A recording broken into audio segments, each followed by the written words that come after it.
하나님 아버지 은혜를 감사합니다. 오늘 우리에게 기도할 시간을 주셨사오니 주님 말씀 따라 기도의 자리로 나가기 원합니다. 성령께서 우리를 인도하셔서 오직 주님께 집중하는 이 시간이 되게 하옵소서. 예수님 이름으로 기도드립니다. 아멘. 찬송가 85장 하나님께 찬양드립니다.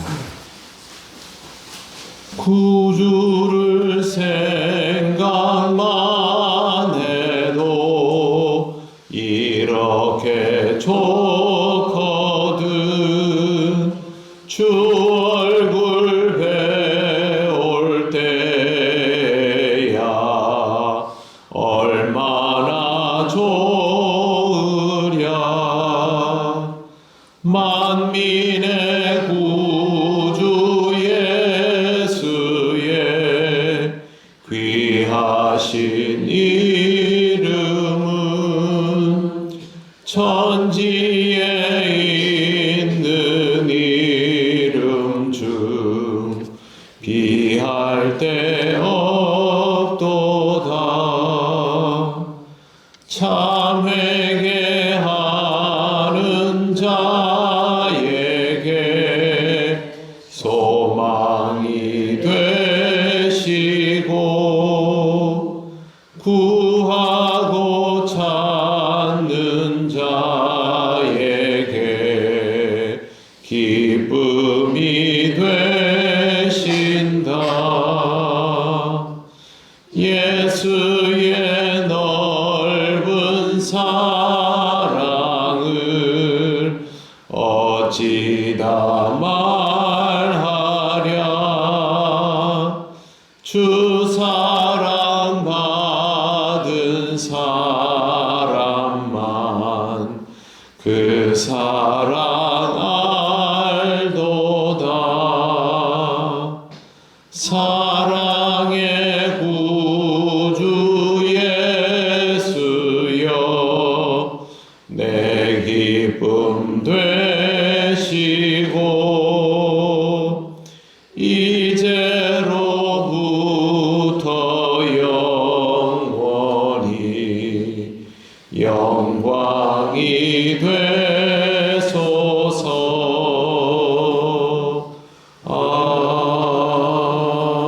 아멘. 하나님 말씀 사도행전 8장 18절부터 24절까지입니다. 한 절씩 교독하겠습니다. 시몬이 사도들의 안수로 성령 받는 것을 보고 돈을 들여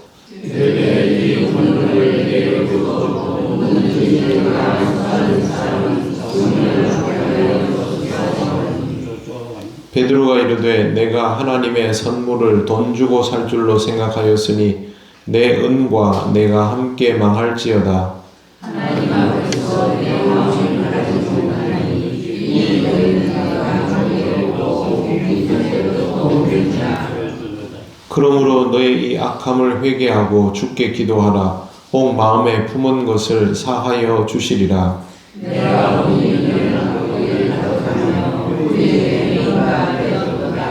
같이 읽겠습니다. 시몬이 대답하여 이르되 나를 위하여 주께 기도하여 말한 것이 하나도 내게 임하지 않게 하소서 하니라. 아멘. 사도들이 안수를 하고 나서 성령의 임재가 이루어지는 것을 시몬이 보게 되었습니다. 그러자 바로 시몬의 본색이 나옵니다. 18절을 보시면 시몬이 사도들의 안수로 성령 받는 것을 보고 돈을 드려라고 되어 있습니다. 그동안 시몬이 왜 복음 증거의 현장을 따라다녔는지 잘 알 수 있는 부분입니다. 19절 이르되 이 권능을 내게도 주어 누구든지 내가 안수하는 사람은 성령을 받게 하여 주소서 하니. 시몬은 하나님의 사람들이 드러내는 권능에 대하여 굉장히 큰 오해를 하고 있습니다. 이런 권능이 가지고 싶으면 가지고 또 넘겨주고 싶으면 넘겨줄 수 있는 그런 성질의 것이라고 생각하고 있는 것입니다. 이것은 신앙생활에 대한 기본적인 이해 자체가 잘못되어 있다라는 것이죠. 뿐만 아니라 돈으로 이것을 사려 하는 것은 더더욱 잘못된 모습입니다. 사마리아 오경에 능통하였다는 시몬이 이 정도 수준이었다는 것이 놀랍지만 능히 그러고도 남을 것이 인간이라는 것이 사실이기 때문에 어느 정도 이해는 되기는 됩니다. 지금 이 시대에도 이런 부류들이 엄연히 존재하고 있습니다. 불 받아라, 성령 받아라 이런 말들을 쉽게 하는 사람들이 있습니다. 그리고 이런 사람들이 생각보다 아직도 인기를 얻습니다. 최근에도 어떤 지역의 성시화운동본부에서 이런 것들을 하는 사람을 강사로 초빙해서 도시 전체가 거기에 따르는 집회를 했다는 보도를 본 적도 있습니다. 엄연히 기성교단 교회들이 즐비하고 그 교회 연합들이 모여서 초빙한 강사가 아직도 이런 부류의 인물이라는 것이 참 충격적이었습니다. 불 받아라 한다고 불 받아지지 않습니다. 성령 받아라 한다고 성령 받아지지 않습니다. 성령을 받는 것은 성령께서 하시는 일이지 이 세상에 누가 아무리 뛰어나도 주님 아니고서는 세상에서 누구와 누구에게 성령 받아라 말할 수 없습니다. 그런 말을 해서도 안 되는 것이고 그런 말을 한다고 자기가 스스로 과신해서도 안 되는 것입니다. 성령은 주고받을 수 있는 것이 아닙니다. 이런 말을 하는 사람이 있다면 그 사람은 사기꾼입니다. 시몬은 그동안 사기 행각을 일삼았고 진짜를 보고 나서는 자신의 사기 행각을 진짜로 바꿀 수 있는 절호의 기회를 얻었다고 생각했기 때문에 지금 바로 주저함이 없이 사도들에게 돈을 주어서 이걸 얻으려고 하는 것입니다. 시몬은 굉장히 열심히 있는 사람이죠. 그동안 인생을 참 적극적으로 수단 방법을 가리지 않고 살았고 지금도 마찬가지입니다. 신앙적으로도 매우 열심히 있는 듯 보인 사람이었을 것입니다. 그러나 아무리 열심을 가지고 있어도 잘못된 관념으로는 조금도 신앙적일 수 없습니다. 20절을 보시면 베드로가 이르되 내가 하나님의 선물을 돈 주고 살 줄로 생각하였으니 내 은과 내가 함께 망할지어다 라고 되어 있습니다. 베드로는 여기서 하나님의 선물이라는 표현을 분명하게 사용하고 있습니다. 이것으로 시몬의 잘못된 관념을 지적하고자 하는 것입니다. 선물이라는 단어는 헬라어로 도레아인데요. 값 없이 귀한 것을 주었다라는 의미가 있습니다. 값을 매기면 안 된다는 뜻이죠. 대가를 바라고 주는 것이 아니라서 선물이라고 한 것인데 하나님과의 관계를 대가를 통하여 주고받음의 관계라고 이해하게 되면 이런 잘못을 저지를 수가 있습니다. 하나님의 선물을 돈 주고 살 수 있다라는 생각으로부터 우리 모두는 자유롭다 할 수 있을까요? 함부로 그렇게 말 못합니다. 지금은 이런 교회들이 없어졌지만 예전에는 헌금 많이 하면 복 받는다라는 말을 공공연히 교회에서 하였습니다. 아주 잘못된 이야기입니다. 복 받고 은혜 받는 사람이 헌금 더 많이 할 수 있습니다. 하나님이 많이 뭔가를 주시면 그것에 대하여 감사하는 마음으로 당연히 그렇게 할 수 있습니다. 그러나 헌금을 많이 하면 복 받는 것은 아닙니다. 하나님께 뭘 많이 바치면 그 대가로 무언가를 더 많이 얻는다는 개념 자체가 하나님 신앙에 맞지 않는 것입니다.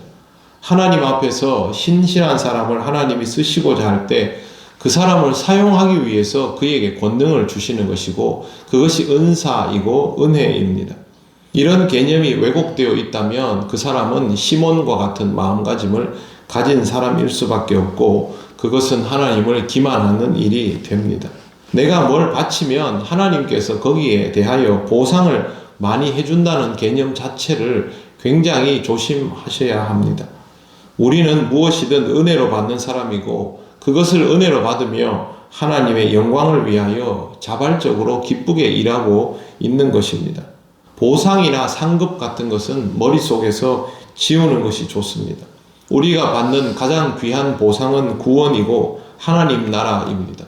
우리에게 가장 큰 선물은 성령 하나님께서 우리와 함께 하시는 것입니다. 그것 때문에 우리가 하나님 나라에 이룰 수 있기 때문이고 다른 것들에 영향받아서는 안 됩니다. 다른 것들에 영향받으면 베드로가 시몬을 향하여 했던 말이 우리에게 적용되는 것이죠. 21절을 보십시오. 하나님 앞에서 내 마음이 바르지 못하니 이 도에는 내가 관계도 없고 분깃될 것도 없느니라.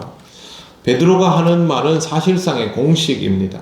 하나님 앞에서 마음이 바르지 못하면 그 사람은 그리스도의 도와 무관하다라고 합니다. 무관하면 분깃도 없어지는 것이죠. 관계 없으면 지분도 없어지지 않습니까? 예전에 그 드라마들에 보면 부잣집에, 재벌집에 보면 어디서 갑자기 나타난 자식이 들어와가지고 그 집에서 막 갈등이 있고 이런 구조들을 보지 않습니까?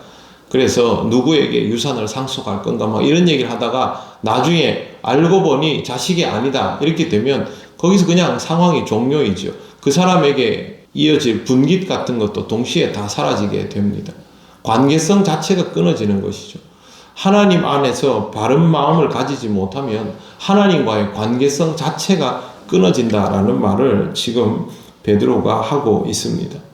우리는 이 말을 별로 무겁게 생각하지 않습니다. 내가 원하면 하나님과 같이 있을 수 있는 것이고 내가 열심히 하다 보면 하나님께서 내게 분깃을 주는 것이 아니냐 이렇게 생각을 하는데 그게 아니라 제일 중요한 것은 하나님 앞에서 우리의 마음이 바른 것입니다. 바르다라는 말은 하나님이 어떤 분이신지를 알고 거기에 맞추어져 있느냐라는 것이 핵심입니다. 그래서 하나님이 우리에게 순종을 요구하시고 하나님은 공의와 사랑으로 이 땅을 섭리하시죠. 그러면 우리는 거기에 맞추어야만 하는 것이죠. 그게 아니라 우리의 방식대로 뭘 하려고 하면 문제가 생깁니다. 한국 교회가 그동안 상업주의 영향을 너무 많이 받아버려서 지금도 이것을 문제로 여기고 있습니다. 우리는 잘 모르지만 한국 교회의 신학자들 중에 실천 신학을 하는 사람들은 이 부분에 대한 연구를 지금도 해오고 있는데 한국 교회가 여기에 대한 영향을 받은 것을 빨리 제거하지 못하면 하나님과의 거리가 멀어질 수 있다라는 우려를 나타냅니다. 교회가 그렇다는 말은 우리들 자신이 그렇다라는 것이죠. 우리가 늘 대가를 바라고 신앙생활을 하고 이 땅에서 하나님이 주시는 보상을 바라고 살아간다면 우리의 마음이 건강하고 바를 수 없습니다. 하나님 앞에 기도하는 것은 우리 자신을 돌아보면서 하나님 나라를 우리 안에 온전히 소유하기 위함인데 그게 아니라 이 땅에서 신앙생활하면서 하나님이 주실 뭔가를 계속 바라다 보면 사람이 견딜 수 없게 되는 것이죠. 그 조급함이 우리로 하여금 바른 마음을 가지지 못하게 만드는 것이고 결국에는 시몬이 듣던 말을 우리가 듣게 되는 것입니다. 성경에 나오는 가룟 유다나 시몬 같은 인물은 다른 사람을 말하는 것이 아니라 신앙적이지 못할 때 우리 자신을 말하는 것입니다. 그러므로 사랑하는 성도 여러분, 우리가 세속적인 삶을 살아가지 않도록 더 주의할 필요가 있음을 기억하시기를 바랍니다. 우리가 매일 기도하는 이유는 유다가 되지 않기 위해서, 부인하는 베드로가 되지 않기 위해서, 또 무언가를 바라고 신앙생활을 하려 드는 이런 시몬이 되지 않기 위해서입니다. 시몬은 복음과 성령에는 관심도 없으면서 성령의 임재를 바라는 사람이었습니다. 이런 사람이 되지 않도록 근신함으로 깨어 기도하시고 이 기도를 통하여 날마다 주님께로 더 가까이 나아가시기를 바랍니다. 기도드리겠습니다. 하나님 은혜를 감사합니다. 오늘도 귀한 말씀을 우리에게 주셔서 우리 자신을 돌아보게 하시니 감사합니다. 우리 자신이 언제나 유다일 수 있고 시몬일 수 있다는 사실을 잊지 않게 하시고 정말 주의 복음에 관심을 가지고 성령의 임재를 사모하며 하나님에게 순종하며 살아갈 수 있는 신앙의 사람이 되게 하여 주시옵소서.